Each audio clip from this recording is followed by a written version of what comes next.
Good afternoon, everybody, and welcome to our Design Review Board meeting, Wednesday, November the 5th, and it is 3:42. I'd like to call the meeting to order.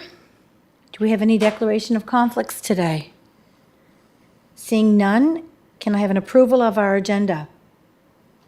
Moved by Brian, seconded by Councillor Beck. All those in favor? And Jackie, In you're favor. online? Yep, thank you. Yeah, thanks. Yep, and could I have an adoption of the, approval of the agenda? We did that, adoption of the minutes from February the 10th. Councillor McCabe and Councillor Beck, thank you. Any business arising from those minutes? Seeing none, we can move right on. We have one report this evening, and it's Prince Street, PID 1106-905. And I know we all know this, but this is design review, and we will be sure to be seeing this file through planning board probably as it comes down, but today it's just design review. So I'll turn it over to, I guess, David to start. Okay, thank you, Madam Chair, members of Design Review Board. The following is a request for a design review to confirm the exterior design for a proposed 10-story mixed-use, multi-unit residential building that's proposed to have over 300 units on the subject property identified as PID 1106-905. And the proposed development would also have combined underground and surface level parking. Just context for the site, the property is an interior lot located on the east side of Prince Street, south of the intersection with Water Street, as highlighted in blue on the image on the screen. Subject property is located within the waterfront WF zone, adjacent to established residential and community uses. Subject property is currently vacant, containing no buildings or structures. And I'll just note for members of the board that the subject property bounds the Founders Hall site, which is located here to the north. Following slide provides some 3D renderings to illustrate what the development proposal would look like. These are renderings that have been provided by the proponent and have been included in our report to the board this evening. Design review, as per section 7.1 of the Zoning and Development Bylaw, new buildings within the 500 lot area are required to undergo the design review process to ensure that the architectural design of proposed developments within the 500 lot area maintain a high quality of design and are constructed with a consistent type and quality of materials.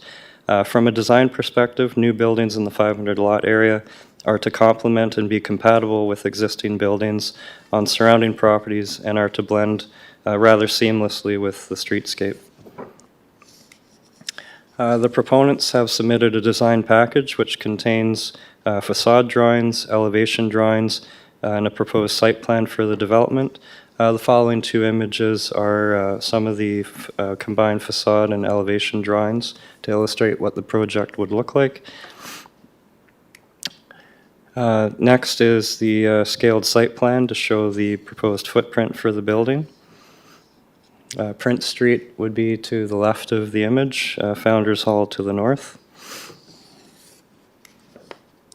As per section 3.14.3, design review process, the design package as submitted by the proponents was forwarded to a third-party design reviewer to conduct a review of the proposed development for conformity with the intent of the Zoning and Development Bylaw, including the design standards for the 500 lot area and the criteria for evaluation for design review. The third-party design reviewer provided recommendations as follows with regard to building form and scale, roof treatment, materials and architectural quality, as well as signage and art. So just going in sequence, the following are the recommendations from the third-party reviewer regarding building form and scale. The designer/applicant might consider revisiting the street wall and base building height and how it relates to the existing adjacent buildings to help create a stronger relationship and preserve streetscape. This could be accomplished by extending the second floor level out flush with the upper, retreating the fifth floor level with the suggested step back, consider the materials and how they align with the adjacent buildings, revisit the balconies that presently extend past the face of Founders Hall. Consider an overall reduction in height by 1 or 2 stories, which may help ground the building with a more harmonious scale. And lastly, prepare a few more perspective images at ground and water level from a distance to help provide a better sense of how the building will be viewed from afar and its overall impact on the Charlottetown waterfront. The next recommendations from the third-party reviewer regarding roof treatment. As noted in the design brief provided, if pickleball courts are to be considered for the roof structure, mindful attention must be placed on the necessary netting and how that might look as part of the design of the building. Recommendation regarding materials and architectural quality. The reviewer recommended exploring possibility of elevating the use of the flamed red Tempio cladding above the 2-story mark to help reinforce its place in the streetscape and provide a better visual connection with its neighbors. And the last recommendation regarding signage and art. If the intent is to earn approval for bonus height by providing space for public art, the designer might consider allocating portions of the building facade adjacent to the covered sidewalk on the west side of the building for installations. This seems a suitable location with it facing Founders Food Hall and the possibility of having direct access to the commercial spaces on that side. The summary statement that the design reviewer provided is as follows. Based on the assumption that the requested variances and/or site-specific exemptions are approved by the planning department, it is my opinion that the overall design is generally of good quality. Coupled with the City of Charlottetown's great need for rental units, the development's approval will provide 300+ much-needed long-term residences to the waterfront area that do not exist and warrants consideration. My primary reservations lie in the overall height of the building and whether a 10-story structure is suitable for this location, being the first of its size in the area. There is no doubt that the future approval of other large-scale developments in this zone will assist with this contextual issue, but in the interim it will stand out amongst buildings a third of its size. I would otherwise recommend a reduction to 8 stories to assist in making it more harmonious with its neighboring buildings, although this might not work with the developer's pro forma. Should the design review committee be in favor of a 10-story building, along with some of the suggestions put forward in this report, I would recommend the planning board and council consider the project for approval. So that is summary of the design reviewer's comments and summary statement. Our recommendation, planning staff are recommending that the design review board support the design proposal for the 10-story multi-unit residential building on the property identified as Prince Street, PID number 1106905, with consideration for the design reviewer's recommendations outlined in their letter dated October 8th, 2025. It is noted for the board's information that this recommendation relates only to proposed building facade designs. Consideration of additional height and any further relief from zoning will be dealt with through a separate future Planning Act process. It is also noted that the proponents have provided a response memo dated November 1st, 2025, responding to the design reviewer's comments, and that the city also received a revised design review package from the proponents on November 3rd, 2025, to address and respond to the design reviewer's noted comments, both of which are contained in a report to the board. So that is summary of the request and our presentation, and I'll turn it back to the chair for further discussion. And I'll note that one of the members of the development group is here tonight, Mr. Sean Day, to provide further information for the board. Thank you. Thank you for that. Before I open it up to questions, did you want to discuss the design component of the project? Yep, so it's just design review today, right? Yes. Yep, okay, thanks.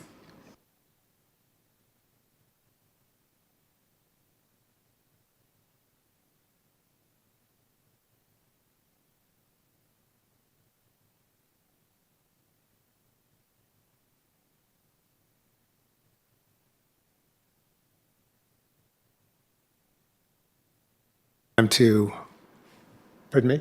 Good? To have this conversation about this project. It's an exciting one for sure. We haven't met before. My name's Sean Day. I work based in Nova Scotia, but I have projects in different parts of Nova Scotia and elsewhere. My background is engineering, architecture, and planning. I work primarily in the urban design field and have about 20 years of municipal experience. My focus is in urban mixed-use walkable development, and so this project in particular is a significant one in terms of the interest that I have for creating healthy, viable communities. Did I? Okay. The rest of the team, I think many of you would know Paul Jenkins. He's born and bred in PEI and has, for the last 20 years or so, been working in kind of the field of providing all the necessities to make resilient, viable communities. He's in long-term care, he's in daycares and early childhood development, he's involved in pharmacies and in residential development, and has a long string of successes. And Paul is a principal partner on this project. My connection comes through Microboutique. Microboutique was started by Chris Galea some 15 or 20 years ago, and this would be the fourth Microboutique project. Chris emigrated to Canada when he was about 14 and started businesses straight away, eventually leading to a PhD in sustainable development. And Chris, through familial ties, ended up teaching in the economics and business departments at St. FX in Antigonish. He, after a while, decided to practice what he preaches and went out and started Microboutique. And that's a company which specializes in bringing quality but attainable housing to the market in walkable areas. This partnership between these two individuals is one that took a while in the making. Chris was interested in this site for, I think, over 10 years now. And it's seen, I think, another 4 or 5 development applications trying to make this project work. And it's a challenging site for a number of reasons, and I'll get into that in a bit. Actually, I'll get into that in the context portion. But I wanted to give you a sense that this team that has pulled together, particularly the two partners, have the ability to manage difficult projects and see them through to conclusion.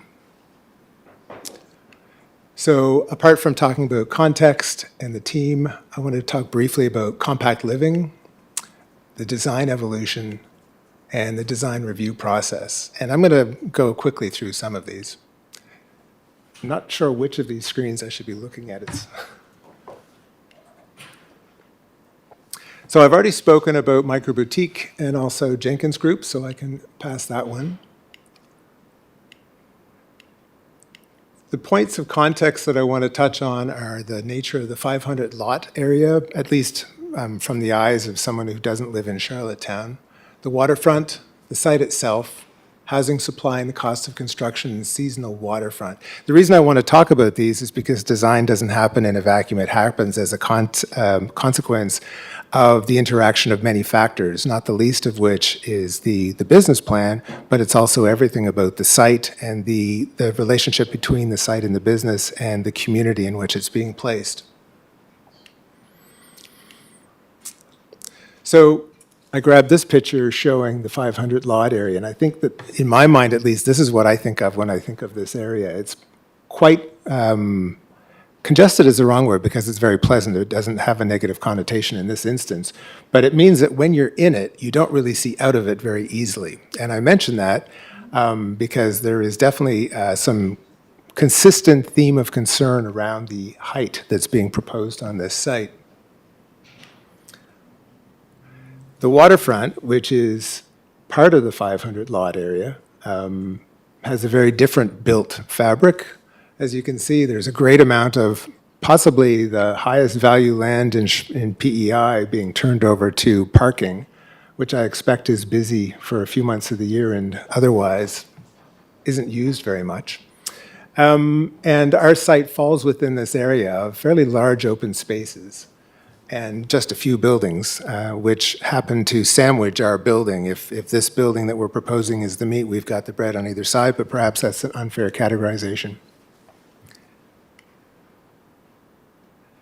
Getting down closer to our site, I'm going to try this little button now. Oh, there it is, it's big. So everyone here knows the site. They know that we're, as I said, sandwiched between two other buildings, and so really are primarily visible, at least from a pedestrian's perspective, from in front of the building or at some distance from this park and from behind the building. From the sides, we would be, again, from a pedestrian's perspective, largely shielded by the buildings on either side, the condo building and Founders. Other important aspects of this site are that it's quite close to the water, and that has impacts in terms of how we build the building. It will be on piles, which are an expensive endeavor. There's also concerns about water intrusion during high tides, which means that there can only be really one level of parking, and that the occupied levels of the building have to be raised up by approximately, I think it's 1.26 meters above the existing grade in the area. The site also, as a consequence of its past as a foundry and probably its role in the era when Founders was a railway hub, has some soil contaminations. There's already a remediation plan in place, but as you would all be aware, that's also a rather expensive proposition. And taken together, these may, along with the high cost of land that you would find in the waterfront area, be why successive projects haven't been able to proceed, because they haven't managed to get an adequate return on investment in order to make the project fiscally viable. I asked Chris Gallia to make a few notes about what his conditions for success are in picking a location for the micro units, and he came up with a few. So the main one is finding the right location. So a terrific central location with a high walkability score, which significantly reduces the need for costly and extensive parking facilities, and hence the attraction of 4B prints. From a design perspective, it's to build compact, small footprint units that are highly functional, minimizing environmental impact, and fine-tuned over the last 12 or so years. Lastly, on viability, only with significant density are projects like these in this type of location possible, particularly if rental costs are to be kept down. Now, you would have seen in the document provided by Chris that through working with CMHC, the intention is to have all of the units meet the affordability criteria that CMHC has, and an additional, I believe it's 98 units, would improve upon that fairly substantially. I think it's 60% of median family income rather than a higher amount that would be accorded to just the regular affordable units. So this, in a time when not only is there a housing crisis, but also where the cost of rent is moving out of the area where many people, even with good jobs, can afford. We're in a very difficult situation, and this is a big part of what drives this project, is finding a way to bring good quality housing to market for people to rent in the downtown at prices that are attainable. Before going into the design review portion, one thing you may have noticed looking at the plans that were provided, which lay out the floor plans of this project, the units have a particular regular rhythm of fenestration relative to where the interior accommodations are. And again, this has been fine-tuned over several years in providing this model. There's now, I think we're into certainly well over 200 of these units between Antigonish, Wolfville, and Fredericton now. And so there's been time to test it and fine-tune it. But it does impose a certain rigor in terms of the design. You don't have the grace of being able to move things around because there simply isn't room. And that impacts the outward quality. It manifests itself in a kind of building that tends to have a lot of repetition. And that proves to be a bit of a challenge from a design perspective. So in the design review recommendations, as has already been discussed by Mr. Gundrum, we've got a proposal that we bring the second level forward and retract the fifth level, that we consider the impact of the front balconies on views of Founders, and I'm guessing that means from the water area coming up Prince. The relationship of the materials and height. And I'm going to speak to height at the end of all of these other points because it's probably the one that is the most challenging for many people. In terms of materiality and architectural quality, oh, hang on, I jumped ahead. Building form and scale levels 2 and 5. So we have adjusted the design. We studied the proposed changes, and we found that it still worked, both aesthetically and also in terms of functionality in those levels. And so we have pushed back level 5 and brought forward level 2. So this would have been in the new package of design details that you received, as compared to the initial package that was presented. One of the things that I like about this is that, and I believe that the reviewer had this in mind, is that it brings a relationship at the street wall level of these three buildings. And so now, whereas in the past rather, where we had our building, the street wall was set a story higher, it met the requirements in terms of the permitted height of, I believe it was 54 feet, but it did stand proud of the adjoining buildings. So now we're more or less in line with them. While we don't have the second level pushed back and we don't see quite so much of Founders from the street, which is of course how you would see this rather than from somewhere around 20 feet in the air, there still is a good views through to Founders through the open area underneath that second level. Looking at the balconies, the operations crew that run these projects are adamant that we find ways to put balconies everywhere that we can. The people that stay in them, particularly I think because they are compact units, like to be able to step out into some open space and have that as part of their living arrangement. However, in this instance, it seemed reasonable to not put balconies on that second level, and that does two things. First of all, it creates, I think, a more public presence to that area instead of one that's semi-private, but it also does open that view through to Founders. This drawing doesn't show it, but I expect that we're going to, sorry, there we go. I expect that we'll be terracing this a little bit with some landscaping. This requires further study, and I don't think it's a major part of the building, but I think it will tighten the relationship between inside and outside. And we're also going to explore looking at having opening windows in this area if conditions allow for it, and if the people who do the HVAC systems agree.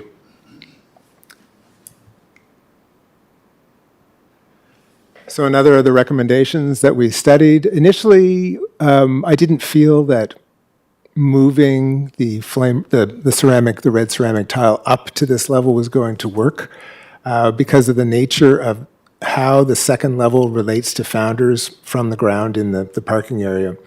But when we took a closer look at it, it seemed like it was viable, that it did work in that respect, but also that it did help unite those three buildings along the streetscape in terms of presenting something that will draw the eye to the materiality of all three buildings and create a connection between the three buildings.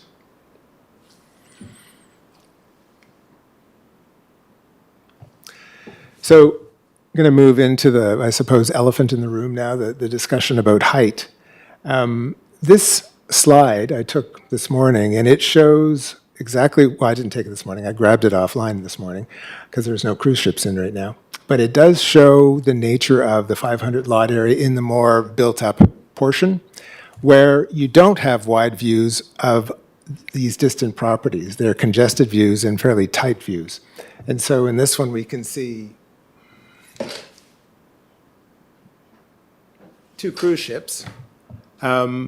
You can't really see the site where the building will be, but we can imagine that this cruise ship would be hidden from view as a consequence of the building.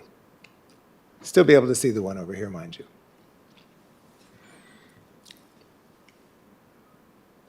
So, walking around the city, it seems to me that where you really do notice height is where the height starts from the street and goes straight up.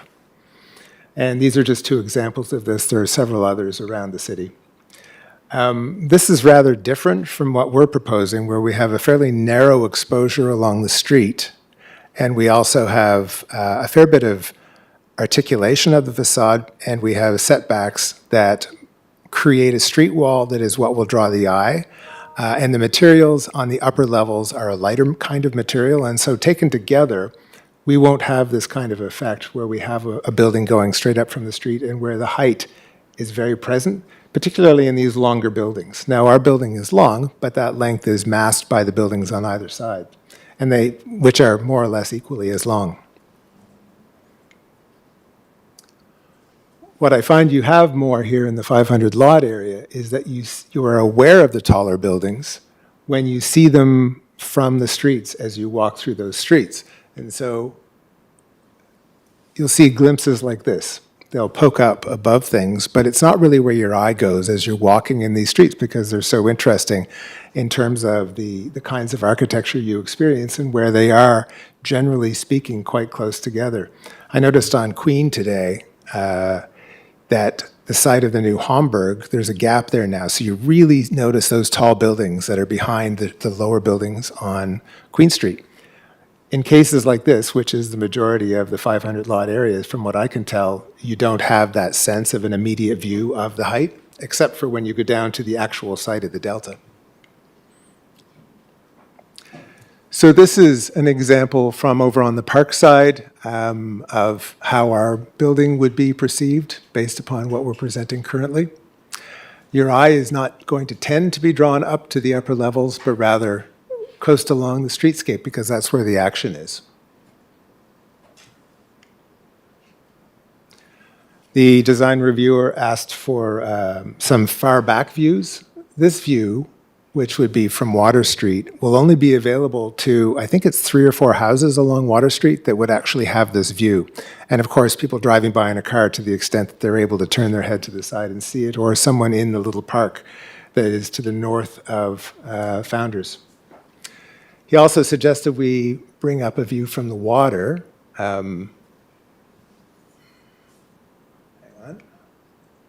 There it is. Sorry, we didn't render the entirety of the condo building, but in terms of its height and size, it is correct. This would be the kind of view you would see from the water, were you out there and on a fairly tall boat. From a lower boat, you would actually see you'd just be skimming the top levels of the building. So right now, we're at eye level with kind of the second level of the condo building. So that would be a pretty substantial boat.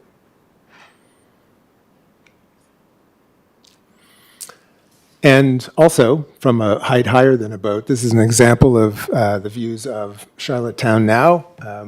Obviously, we've got some church spires, some of which attain 61 meters, which is pretty impressive given when they were built. But we also have other tall buildings poking up in various spots around the city. And as was mentioned in the report and by the design reviewer, you can expect over time, given the need for housing in particular, that we'll see more of buildings poking up through the tree line as you view Charlottetown from a distance. So, I think those are my main comments on height, apart from the fact that the height has a reason, and that was articulated in the documents that were provided to you previously. As I commented, this is because of property costs, because of the nature of construction that's required, because of site remediation, all these factors taken together, the inability to do some of the parking that we would like to be able to do on the site, all of these combined create a pretty challenging site to build on.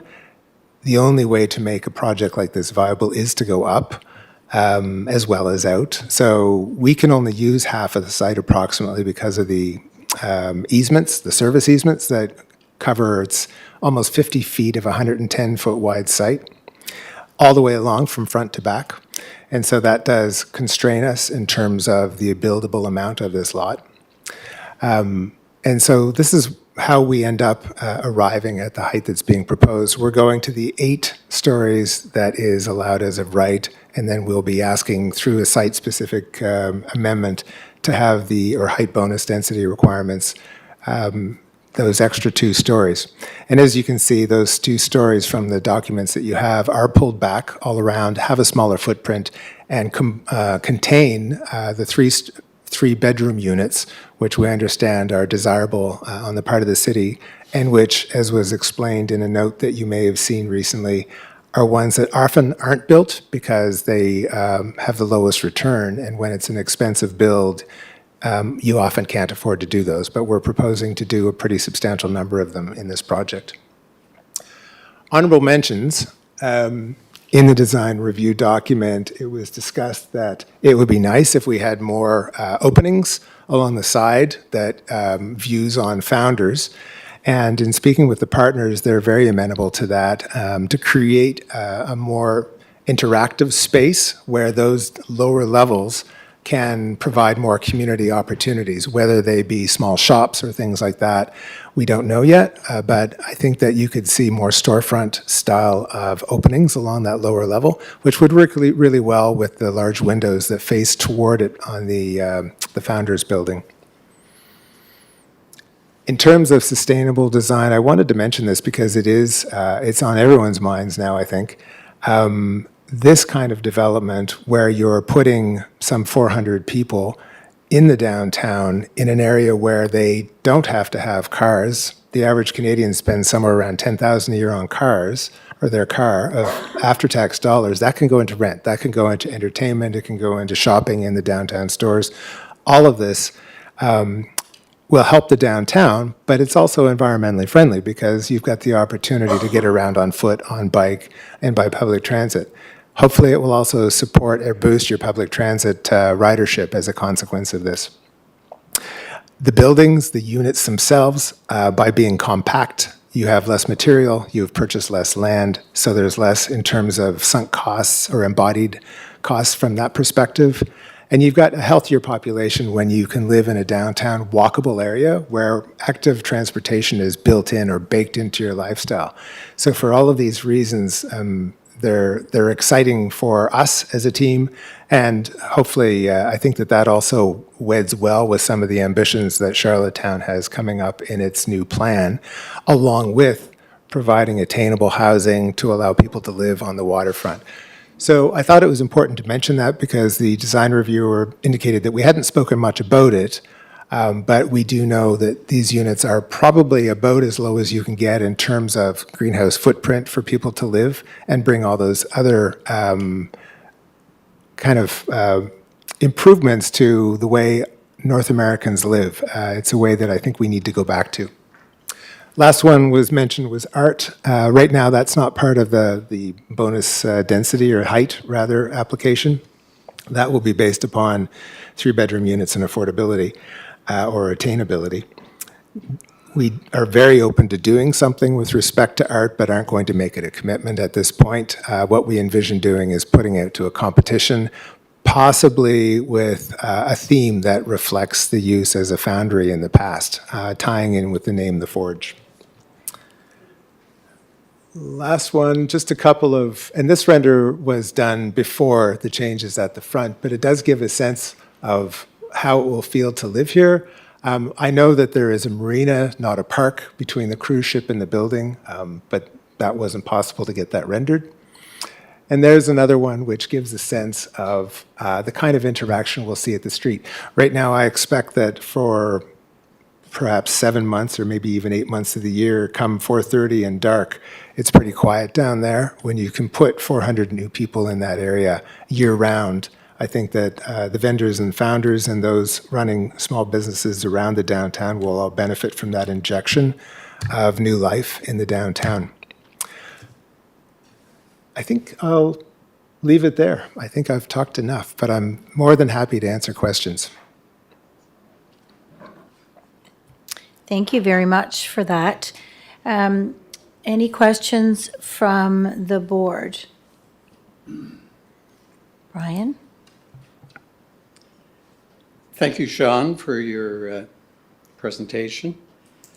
I'm going to start with some questions, and I may be long-winded. You can cut me off at any time. So one question, who was the architect of record for the design work? So you and I were... Who was the architect of record for the design of this building? Right. So at this point, we haven't selected an architect of record. We're talking to a few at this point. And just so for the record, I just checked with the Architects Act, and to prepare building designs, even for a pre-planning process, it's required that there is an architect who is licensed to produce the design. And I'll just leave it at that point. I'll follow up that later. And is there a corporate entity? Is it a partnership between Mr. Jenkins and Chris Gallia? Are they equity investors? Yes, And there's a new that's- company that's been formed called, I think it's called The House, probably Incorporated or Limited. HAUS, it's a German word for house. Okay. So the site plan shows a service access onto the adjacent Port Authority lands, Correct. and it says it's for exit only. So two questions. Is there an actual license or easement arrived at for that service laneway?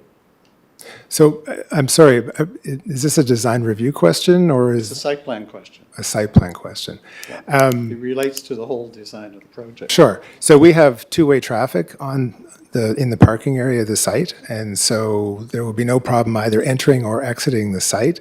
It's my understanding that there's an easement at the rear of the site that is intended for service vehicles, and so they would be the ones using that. That will be posted as a sign that that's what that exit is for.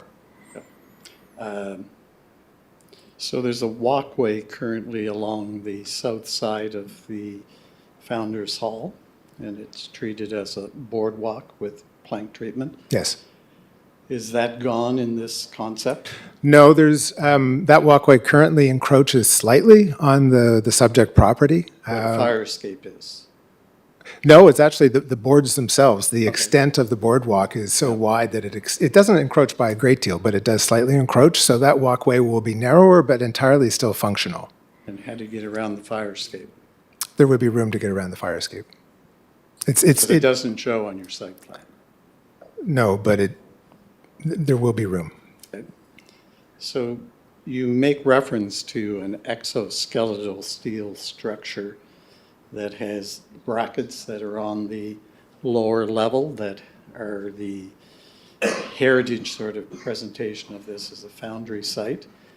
And given the fact that the size of this building and the fire ratings required for such a building, if those are structural elements, how will they be made fire resistant?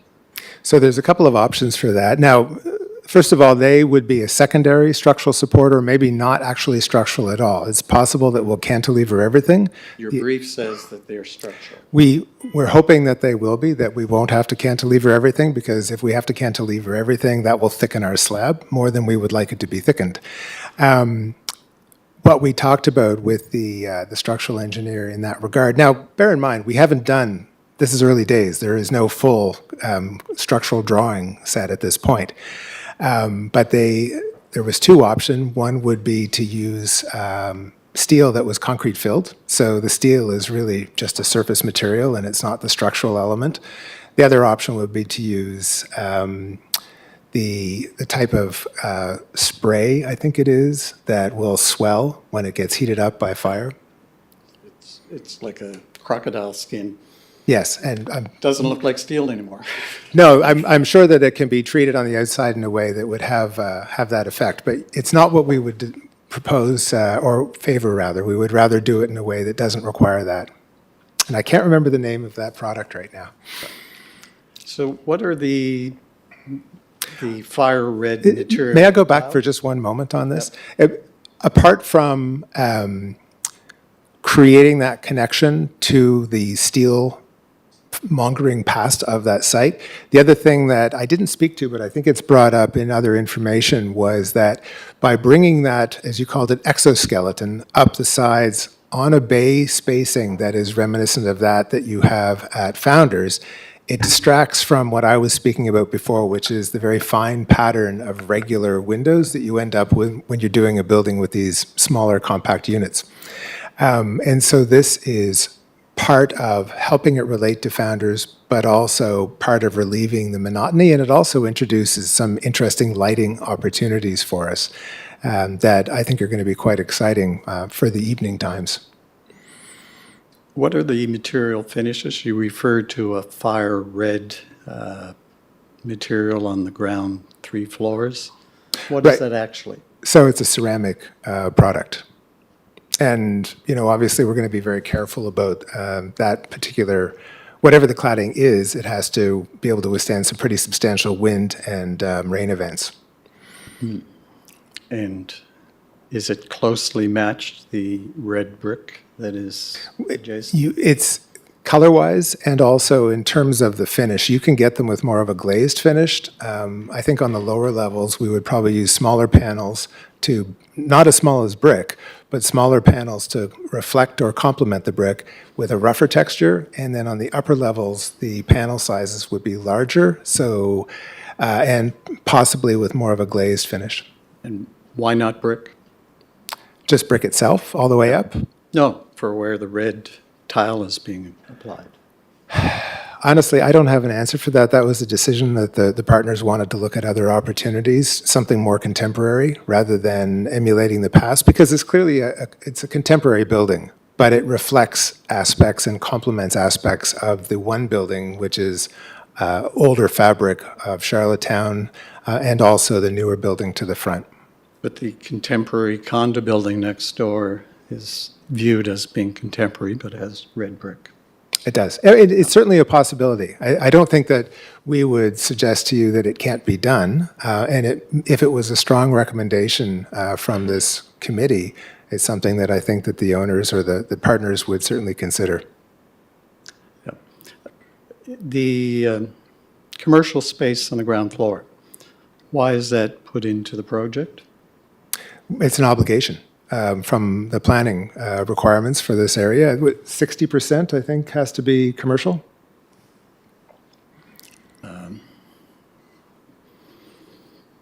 60%.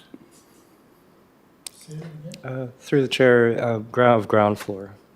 Ground floor, yeah. 60% of the ground floor. Yeah. As you are aware, we're hoping to have a grocery use in a sizable portion of that lower floor. I don't know the exact size at this point, but that's something that may also form part of an application toward the bonus height.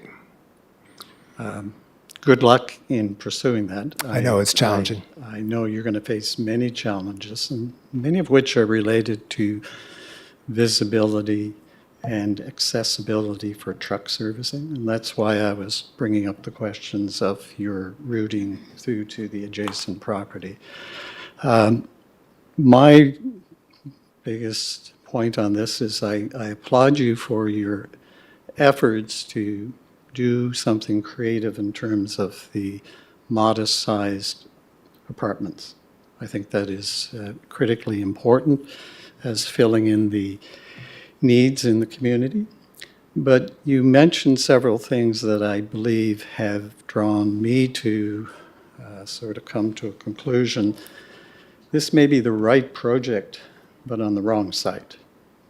And when I have worked in terms of negotiating value for property and trying to bring together the complexities of what makes for a successful project financially, you can look at it 2 ways. A landowner always puts a value on the land and puts that out as the price.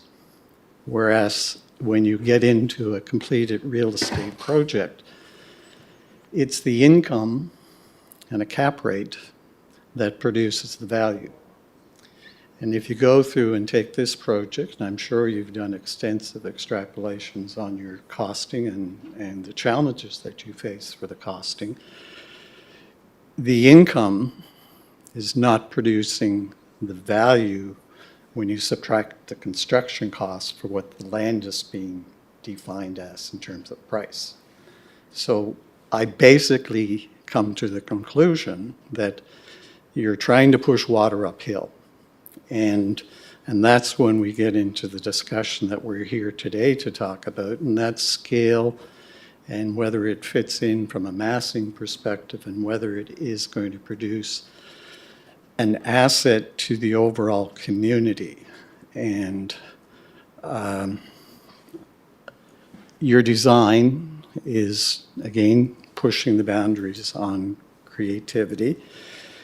And I just can't get to the 10 stories. Absolutely inconceivable that we could pass that.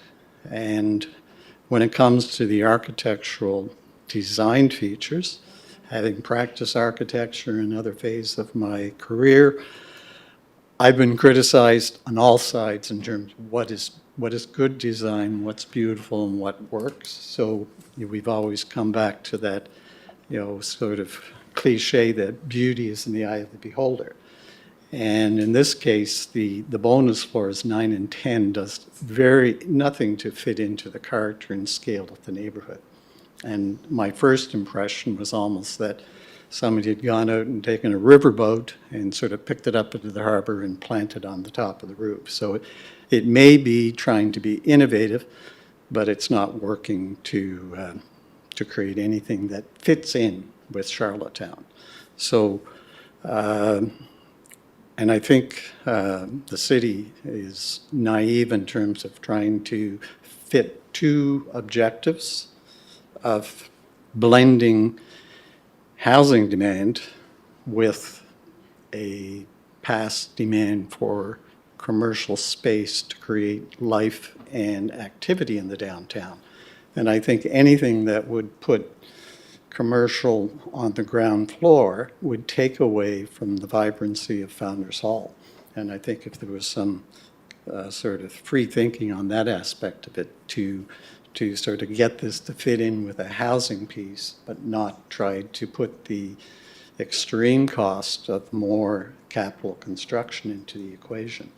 So I cannot support anything fathoming this project as it's conceived to date.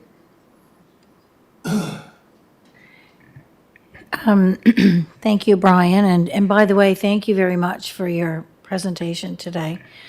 I know that design review is always difficult because we can muddy the waters. It's hard not to get into the other aspects of the development project. So I certainly apologize if we are asking questions that don't pertain. And I thank you, Brian, for your questions today. Anyone else have questions for either staff or for our applicant today? Go ahead, Councillor Beck. See your light on. Yeah, and I think all the questions and all the comments are all legitimate because they're all kind of interwoven. It's all part of the whole package with the design piece. Like, it's not simply design. I think that what Sean was talking about and what Brian was talking about, I think there are elements that are, anyway, that's. And that's why I made the comment that it's hard not to talk about the project holistically at the same time. That's all. Right. Right.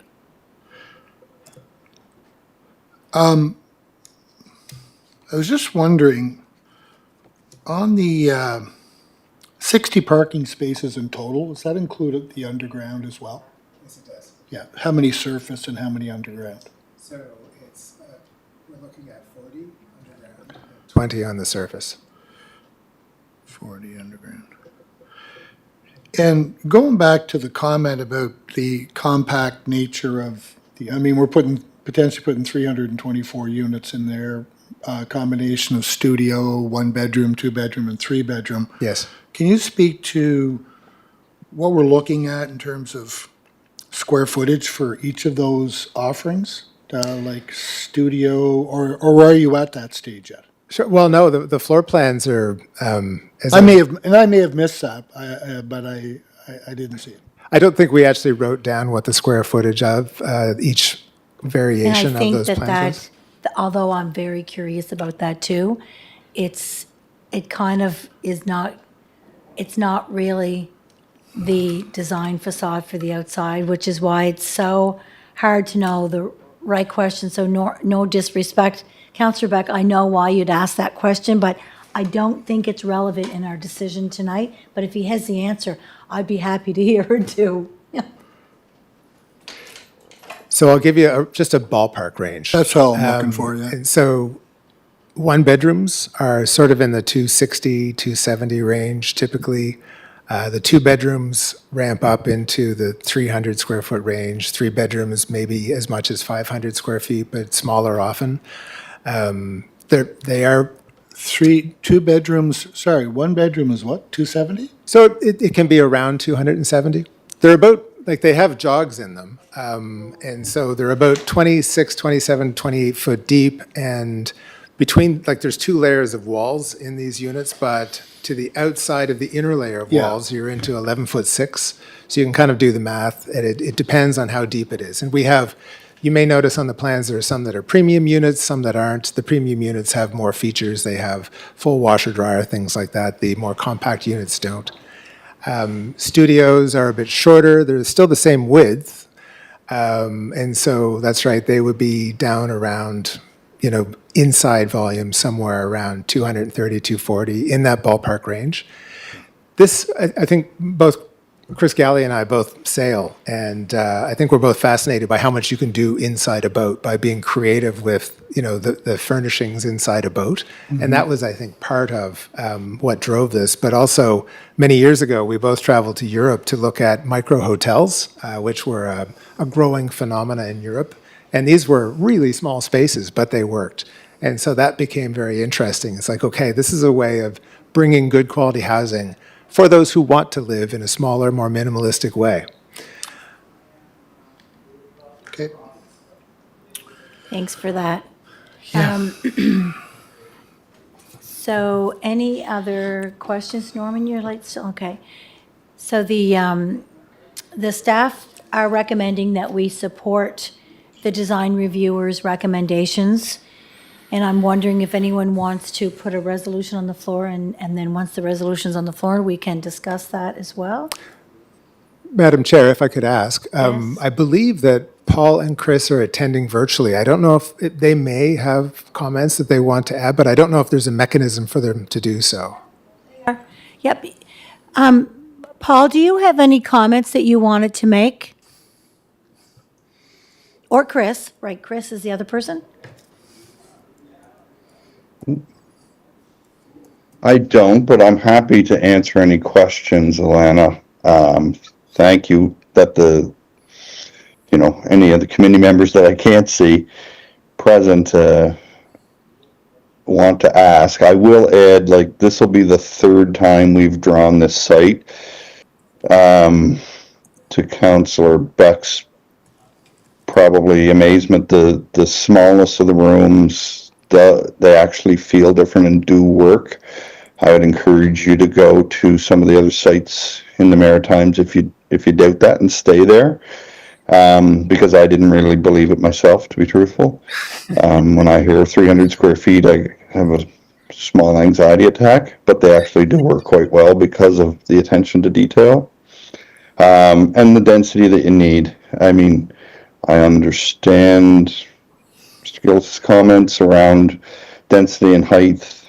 I don't know how you make these projects viable without that, and I think that's a big part of the balance between viability and look and feel and redoing the downtown core in a way. So, but if anybody has questions, I'm happy to answer.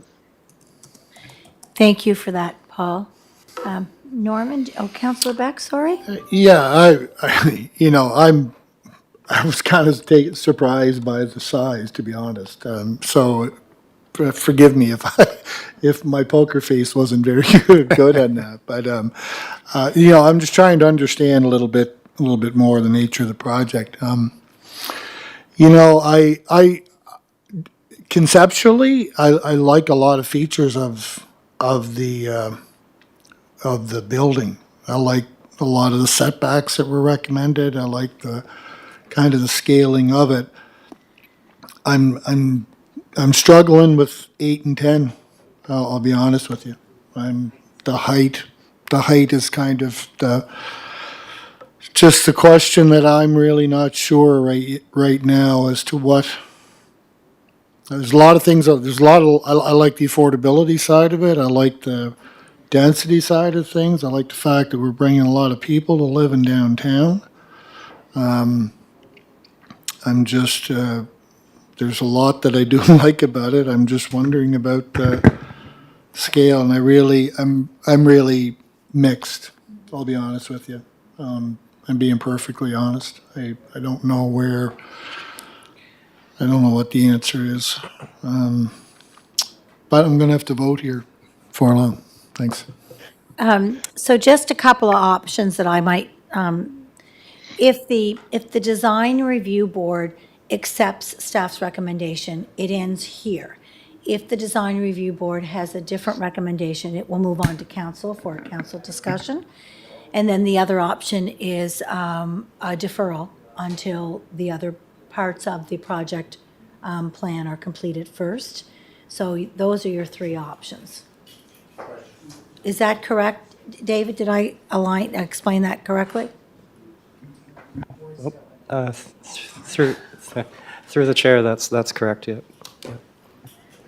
Madam Chair, may I ask a question? Because I'm new to your processes. Should the Design Review Committee decide that they were open to seeing this go forward as proposed, it would then move to planning to the question of the site-specific amendment around height. Yep, so this board is, it's really the sober second thought of an architectural design, which is what Brian alluded to. And so this board looks at the architectural design to see whether or not it fits within the area to which it's being put. And then from there, that's design review. So that's just the design architectural component. From there, whatever, and us as council, we're not privy yet to what you're actually applying for in terms of site-specific bonus. You've alluded to some of that. That will come through from staff to planning board, a completely different group of people than this, except for the council members. And staff will give a recommendation on that. And if it is a site-specific, then that will be something that would go on to public consultation. And so then the public would weigh in. Right. And so then it would go back to planning staff, back to planning board a second time with the recommendation after a public consultation to move on. So design review is a step that doesn't happen in every design situation, but in your area, you're in the 500 Yes, lot, yes. et cetera.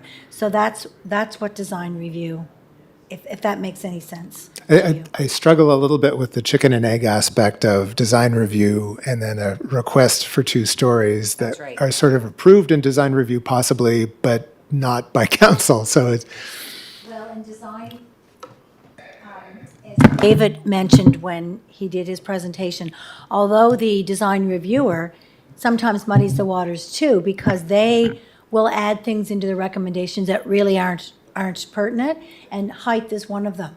That is not part of design review. So, if we were to strike that from the record, that's not what we're discussing today. We're talking about architectural design only.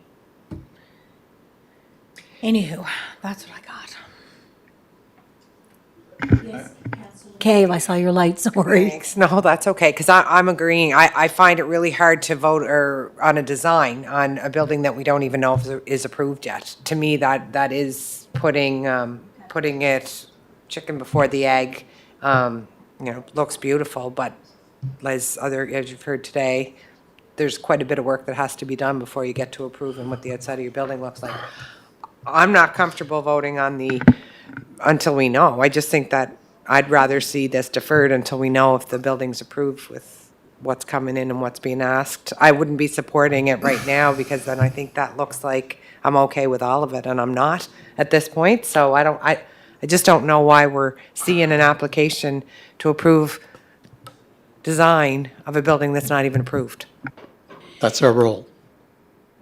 That's our role, but back, Yes, We're to guide you. What our role is, but what a waste of time to bring you in here and No. spend a long time looking at a at all. design until it's No. approved. No, Why this wouldn't is- we do it after? No, this is the important piece. Yeah. I would just like to clarify that in the design reviewer's report, he did not complete his task, and that's fine. He left it open for us to make the final decision on whether it's 8 or 10 stories. And I just sort of quote from his report. My primary reservation lie in the overall height of the building and whether a 10-story structure is suitable for this location. Being the first of its size in this area, there is no doubt that future approval of large-scale developments could change the context. But I think we have two choices here. We can reject the design reviewer's report in total, or we can take the general assumptions, which I think the planning staff have made in terms of what are the salient points that apply to the main building, and those are the ones about setbacks and views. But I think it's our critical decision to make here tonight is whether we are going to recommend a 10-story structure. And that, to me, is and if we can't word it in that way, I'm going to propose a motion to reject the design reviewer's report and send this back to further consideration. By the design reviewer? No, By it the would, applicant. that's not how it would work, though. If this design review board rejects this, then council makes that decision. Is that correct? Is that not the way the terms of reference work, that if the kind of like Heritage Board, if the decision is different than the staff's recommendation, then it goes to council, or am I incorrect? And the other thing, David, while you're about to speak, would you remind us whether or not, in the evaluation of design review, if height comes into play or not? Through the chair, you're correct on the first point. If the board differs from the staff recommendation, then the matter has to be forwarded to council for council to vote on a resolution. The height really isn't at play here for a decision. That would be the scope of a future site-specific amendment to zoning for the site. Truly, you're trying to rule on whether the design is appropriate or not, is really what you're trying to do here. You're not trying to say whether the actual physical height is appropriate or not. It's a little outside the scope of what the board is meant to do, so.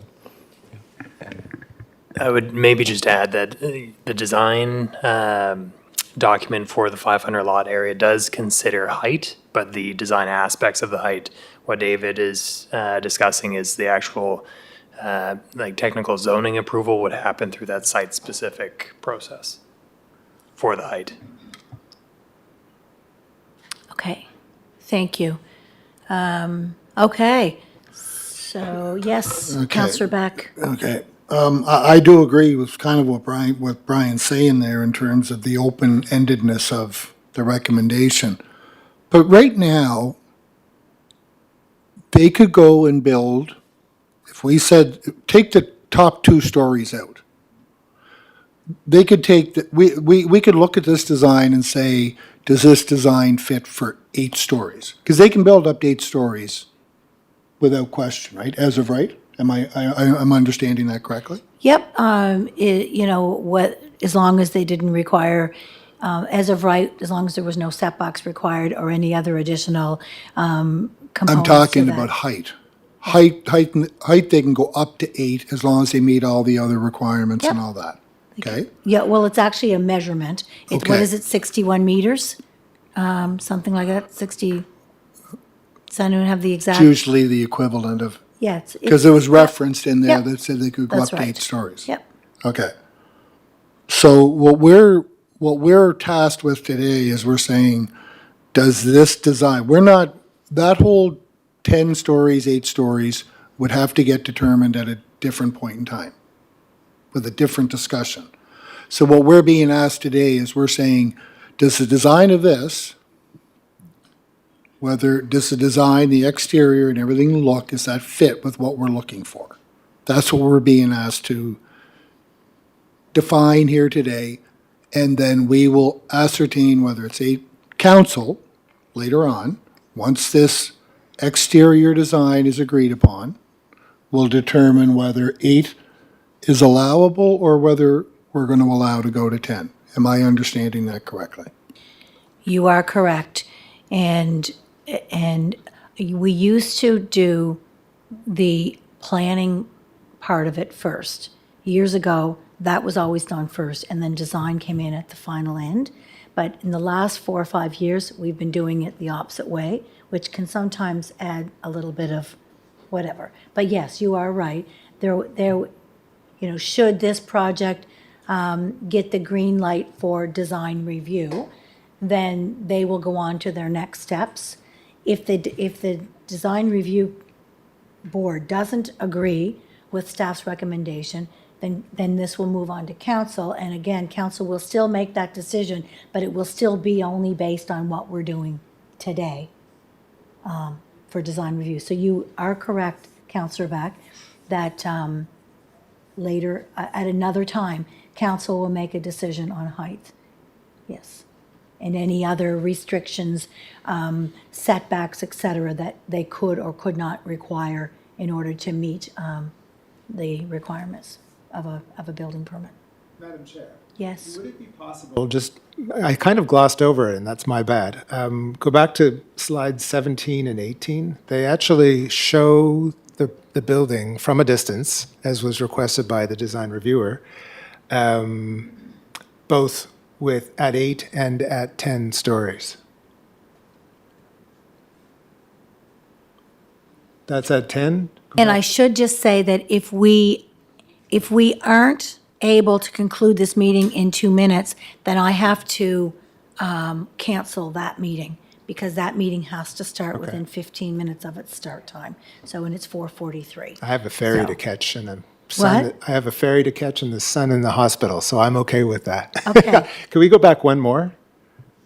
So, same building without those bonus levels. And then if we go forward, jump forward, we'll see the building with the bonus levels.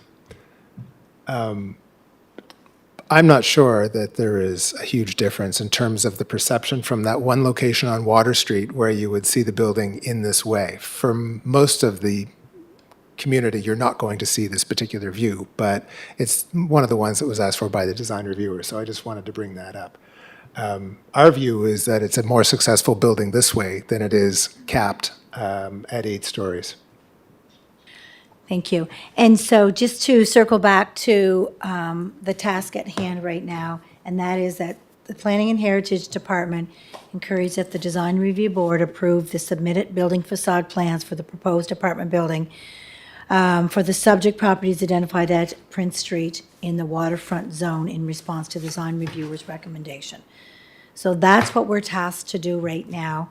And and if we need more time and we need to ask more questions, I'm happy to defer this meeting and we can come back and keep talking.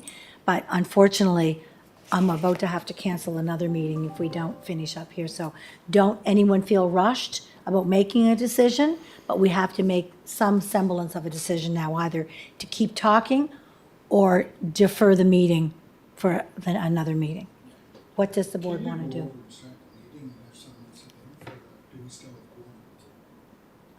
We wouldn't.